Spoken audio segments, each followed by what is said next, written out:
प्यारे बच्चों, पिछली वीडियो में मैंने आपको छंद की परिभाषा, छंद के अंग और छंद के जो 3 प्रकार हैं, मात्रिक छंद, वर्णिक छंद और मुक्तक छंद, इसके बारे में बताया था। आज मैं आपको मात्रिक छंद जो आपके प्रतियोगी परीक्षाओं में पूछे जाते हैं उनके प्रकार बता रही हूँ, और वर्णिक छंद और मुक्तक छंद प्रायः नहीं पूछे जाते हैं। तो मात्रिक छंद का जो पहला प्रकार है वह है दोहा।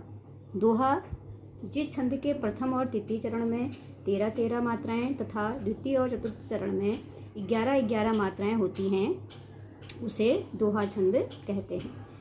यह एक अर्ध सममात्रिक छंद है, इसे अर्ध सममात्रिक छंद भी कहते हैं। तो अर्ध सममात्रिक छंद मैंने बताया था, जिस छंद की आधी मात्राएं समान होती हैं उसे अर्ध सममात्रिक छंद कहते हैं।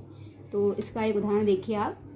उदाहरण है, अब यहाँ पर आप देखिएगा कि कौन सी मात्रा में हम कौन सी मात्रा लघु या दीर्घ, जो आपके 2 मात्राएं होती हैं वो किसमें कौन सी मात्राएं लगाई जाती है। जैसे रहीमन पानी राखिए, बिन पानी सब सून, पानी गए न उबरे, मोती मानुष चून।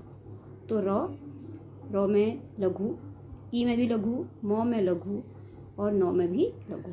और पा में आ की मात्रा है तो दीर्घ, नौ में बड़ी ई की मात्रा है तो दीर्घ, रा में बड़ी ई की मात्रा है तो दीर्घ, ख में छोटी ई की मात्रा है तो लघु, और ए को इसमें मानते हैं दीर्घ मात्रा गिनी जाती है।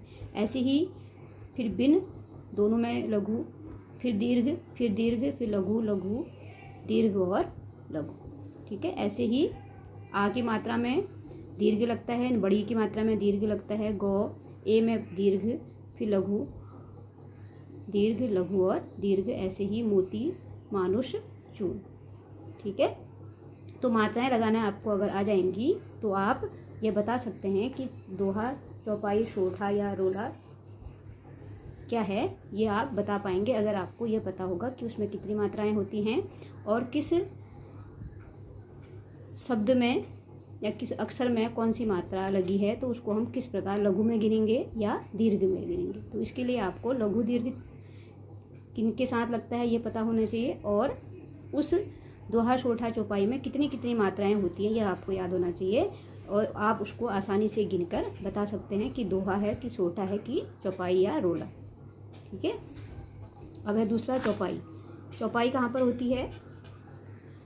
जिस छंद के प्रत्येक चरण में 16 मात्राएं होती हैं उसे चौपाई छंद कहते हैं, और इसके अंत में जगण और तगण नहीं होता, यह एक सममात्रिक छंद है। जगण और तगण मैंने आपको पिछले वीडियो में बताया था कि जगण और तगण कहाँ पर होती हैं और उसके लिए क्या सूत्र था वो भी मैंने आपको बताया है।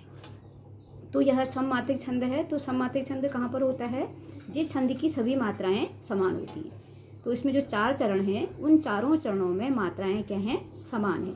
कितनी मात्राएं हैं? 16 मात्राएं, 16 16 16 16। तो अगर आप इनको गिनेंगे तो आपको यहाँ तक 16, फिर यहाँ से यहाँ 16, और द्वितीय चरण में, तृतीय चरण में 16 और चतुर्थ चरण में 16 मात्राएं आपको मिलेंगी। तो इसलिए आपको यह भी ध्यान रखना है कि कौन सी मात्रा को हम लघु गिनेंगे, कौन सी को दीर्घ गिनेंगे। फिर है सोठा। सोठा कहाँ पर होता है? इस छंद के प्रथम और तृतीय चरण में 11-11 तथा द्वितीय और चतुर्थ चरण में 13-13 मात्राएं होती हैं।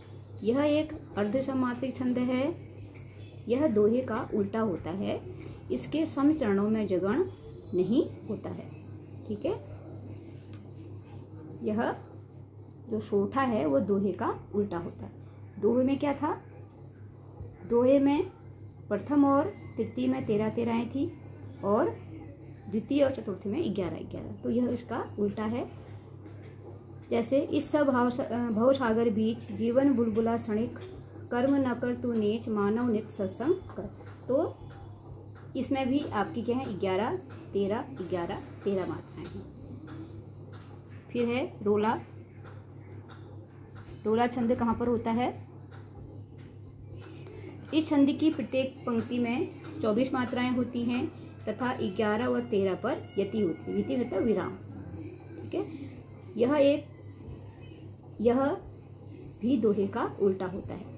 तो इसमें हम पंक्ति का गिनते हैं, चरण नहीं गिनते, पूरी पंक्ति में आपकी 24 मात्राएं होती हैं और जहाँ पर विराम का चिन्ह है वहाँ पर आपकी कितनी मात्राएं होंगी, 11 या 13। जैसे इसमें 11 हैं, इसमें 13 हैं, इसमें 11 हैं, इसमें 13 हैं। तो पूरी